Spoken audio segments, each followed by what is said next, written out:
வணக்கம். 10 இடங்களில் கூட தேர்தல் பிரச்சாரம் செய்யலை.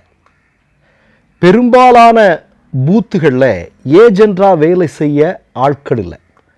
ஒரு சில வேட்பாளர்களை தவிர்த்து ஒரு 220 தொகுதிகளில் அந்த கட்சி சார்பாக எந்த வேட்பாளர்கள் நிற்க வைக்கப்பட்டிருக்கிறார்கள், அவர்களுடைய பேர் என்ன, அவர்களுடைய பின்புறம் என்ன என்பது கூட தெரியாது. அது மட்டுமல்ல, ஒரு பத்திரிகையாளர் சந்திப்பு கூட நிகழ்த்தலை. இதை எதையுமே பண்ணாமல் தமிழ்நாட்டில் 106 இடங்களில் தமிழக வெற்றி கழகம் வெற்றி பெற்றிருக்கிறார்கள் அப்படிங்கிறத கேள்விப்பட்ட நாள் முதலே தமிழ்நாட்டு மக்களுக்கு தேர்தல் ஆணையத்தின் மீதும் வாக்கு இயந்திரங்களின் மீதும் பாஜக தேர்தல் ஆணையத்தினுடைய ஒட்டு உறவு குறித்தும் பல்வேறு சந்தேகங்கள் இன்றைக்கு அவர்கள் வெளிப்படுத்தி கொண்டிருக்கிறார்கள் என்பதை கண்கூடாக பார்த்து கொண்டிருக்கிறோம். இந்த நேரத்தில் இதையெல்லாம் உறுதி செய்யக்கூடிய விதத்தில் ஒரு மிக முக்கியமான செய்தி ஒன்று வந்திருக்கிறது. அதுவும் எங்கே இருந்து அப்படின்னா, மதிப்புக்குரிய உச்ச நீதிமன்றத்திடமிருந்து வந்திருக்கிறது. பாஜகவினுடைய வெற்றி செல்லாது அப்படின்னு சொல்லிட்டு ஒரு அதிரடி உத்தரவை மதிப்புக்குரிய உச்ச நீதிமன்றம் பிறப்பித்திருக்கிறது. அதாவது பாஜக வெற்றி பெற்ற இடத்துல பாஜகவினுடைய வேட்பாளர் வெற்றி செல்லாது என்று சொல்லி, அதே வேளையில் அவரை எதிர்த்து போட்டியிட்ட காங்கிரஸ் கட்சியினுடைய வேட்பாளர் வெற்றி பெற்றதாக மதிப்புக்குரிய உச்ச நீதிமன்றம் ஒரு மிக முக்கியமான தீர்ப்பை அளித்திருக்கிறது. இது எங்கே நிகழ்ந்திருக்குன்னு நீங்கள் கேட்குறீங்க. புரியுது. இது நம்முடைய பக்கத்து மாநிலமான கர்நாடகாவில் சிக்கமங்களூர் என்று சொல்லக்கூடிய இடத்தில் இருக்கக்கூடிய சிருங்கேரி சட்டமன்ற தொகுதி. இங்கே ஜீவராஜ் அப்படின்னு சொல்லிட்டு பாஜக கட்சியினுடைய வேட்பாளர் 52 வாக்குகள் வித்தியாசத்தில் வெற்றி பெற்றிருக்கிறார் அப்படிங்கிற முடிவுகள் அறிவிக்கப்படுகிறது தேர்தல் ஆணையத்தால். இப்போ இவருடைய வெற்றியை எதிர்த்து அங்கு போட்டியிட்ட காங்கிரசினுடைய வேட்பாளர் ராஜகவுடா உச்ச நீதிமன்றத்திற்கு போறார். என்ன நடந்திருக்கு அப்படின்னு பார்த்தீங்கன்னா, வாக்கு இயந்திரங்களில் பதிவான வாக்குகள் எண்ணப்பட்டிருக்கிறது. இந்த போஸ்டல் ஓட்டுகள் இருக்கு இல்லையா, இந்த போஸ்டல் ஓட்டுகளில் 200 சொச்சம் ஓட்டுகள் செல்லாது அப்படின்னு தேர்தல் ஆணையம் அறிவிக்கிறார்கள். இதன் மூலமாக காங்கிரசினுடைய வெற்றி அங்கே பறிக்கப்படுகிறது. இது உச்ச நீதிமன்றத்தில் வெட்ட வெளிச்சத்திற்கு வந்திருக்கிறது. அப்போ இது குறித்து மீண்டும் ஒரு நடவடிக்கை எடுக்க சொல்லி அந்த இடத்துல காங்கிரஸ் கட்சியினுடைய ராஜகவுடாவினுடைய வெற்றிதான் உண்மையானது என்று சொல்லி அவரை வெற்றி பெற வைத்திருக்கிறது மதிப்புக்குரிய உச்ச நீதிமன்றம். அதாவது நீங்கள் பாருங்கள், இவிஎம் கை கொடுக்கல அப்படின்னா போஸ்டல் வாக்குகளில் கை வைக்கிறது. உங்களுக்கெல்லாம் நல்லா ஞாபகம் இருக்குன்னு நினைக்கிறேன். சில காலத்திற்கு முன்பு, சில மாதத்திற்கு முன்பு இதே மாதிரி ஒரு நபர் வந்து உச்ச நீதிமன்றத்திற்கு போகிறார். வட இந்தியாவில் நடந்த சம்பவம். வாக்கு இயந்திரங்கள் அங்கே கொண்டு வரப்படுகிறது. மதிப்புக்குரிய உச்ச நீதிமன்ற நீதிபதியினுடைய முன்னணியில் வாக்கு இயந்திரங்களில் பதிவான வாக்குகள் வந்து திரும்ப எண்ணப்படுகிறது.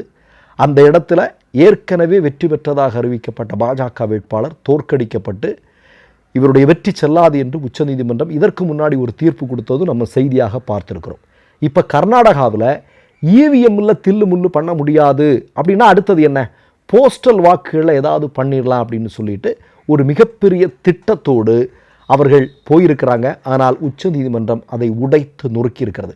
இப்போ நமக்கு எல்லாருக்கும் தெரியும், திராவிட முன்னேற்ற கழகத்தினுடைய பெரிய கருப்பன் அவர்கள் ஒரு வாக்கு வித்தியாசத்தில் தோற்று போயிருக்கிறார். அது குறித்தான ஒரு வழக்கு இன்றைக்கு உச்ச நீதிமன்றத்தில் இருக்குது அப்படிங்கிறதையும் சேர்த்து நம்ம இந்த இடத்துல பார்க்கணும். இதுலேயும் போஸ்டல் வாக்குகள் தான் ஒரு மிக முக்கியமான ஒரு கதாபாத்திரமாக இருக்கிறது. போஸ்டல் வாக்குகளில் ஏதோ ஒரு குளறுபடி நடந்திருக்கிறது, அதனால தான் ஒரு வாக்கு வித்தியாசத்தில் பெரிய கருப்பன் தோற்று போயிருக்கிறார் என்பது அவர் தரப்பு வாதம். அது இன்றைக்கு உச்ச நீதிமன்றத்தில் இருக்குது. உச்ச நீதிமன்றம் சொன்னதற்கிணங்க தமிழ்நாட்டில் நடைபெற்ற சட்டமன்றத்தில் நடந்த பெரும்பான்மைக்கான வாக்கெடுப்பில் அவர் கலந்துக்கக்கூடாது அப்படின்னு சொன்னதெல்லாம் நமக்கு நல்லா தெரியும். இப்போது நான் சொல்ல வர்றது இதை விட ஒரு மிக முக்கியமான விஷயம் என்ன அப்படின்னா, இந்த மாதிரியான சம்பவங்களெல்லாம் இங்கே நடந்துகிட்ருக்கு. உங்களுக்கு எல்லாருக்கும் தெரியும், ஆம் ஆத்மி கட்சி கூட சண்டிகரில் நடந்த மேயர் தேர்தலில் நம்ம கண்ணு முன்னாடி சிசிடிவி கேமராக்கள் எல்லாமே இருக்குது. தேர்தல் ஆணையத்தினுடைய ஒரு அதிகாரி வந்து சர்வசாதாரணமாக இத்தனை வாக்குகள் செல்லாது அப்படின்னு சொல்லிட்டு சர்வசாதாரணமாக நீக்கம் செஞ்சுட்டு அங்கே பாஜகவை வெற்றி பெற வைக்கிறார்கள். பிறகு சிசிடிவி ஃபுட்டேஜ் எல்லாம் வெளிவந்த பிறகு மன்னிப்பு கேட்டு அந்த இடத்துல ஆம் ஆத்மி வெற்றி பெற்றது அப்படிங்கிறத நம்ம பார்த்தோம். இப்போது இதெல்லாம் நடந்து கொண்டிருக்கிறது. ராகுல் காந்தியிடமிருந்து ஒரு அறிக்கை ஒன்று வந்திருக்கிறது. அதுதான் நமக்கு பேர் அதிர்ச்சியாக இருக்கிறது. அவர் என்ன சொல்கிறார் அப்படின்னா, மேற்கு வங்கத்தில் பாஜக பெற்ற வெற்றி, புதுச்சேரியில் பாஜக பெற்ற வெற்றி, அஸ்ஸாமில் பாஜக பெற்ற வெற்றி, இவை எல்லாமே தேர்தல் ஆணையம் இவிஎம் இதனுடைய உதவியால் தான் அப்படின்னு அவர் சொல்கிறார். சரி, நல்லது. ஏன்னா அவர் ஏற்கனவே இவிஎம்மில் தேர்தல் ஆணையம் பாஜக கூட்டு இதை பற்றியெல்லாம் அம்பலப்படுத்தி இருக்கக்கூடிய ஒரு தலைவர், அதை நம்ம வரவேற்கிறோம்.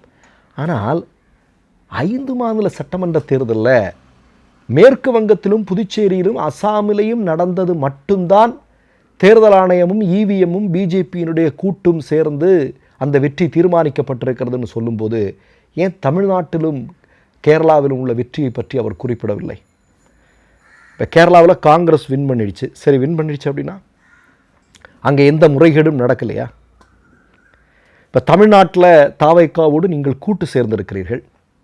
அப்போ தமிழ்நாட்டில் நடைபெற்ற சட்டமன்ற தேர்தல் நேர்மையாக நடந்திருக்கு அப்படின்னு சொல்கிறீங்களா? 3 மாநிலங்களில் மட்டும் ஏதோ மோசடி நடந்திருப்பதாகவும் மற்ற 2 மாநிலங்களில் எல்லாமே சரிவர நடந்திருப்பதாகவும் நீங்கள் சொல்வது அப்படிங்கிறது அது ஒரே தலைபட்சமாக இருக்கிறது அல்லவா? நீங்கள் அப்படி சொல்லலாமா? இல்லையா?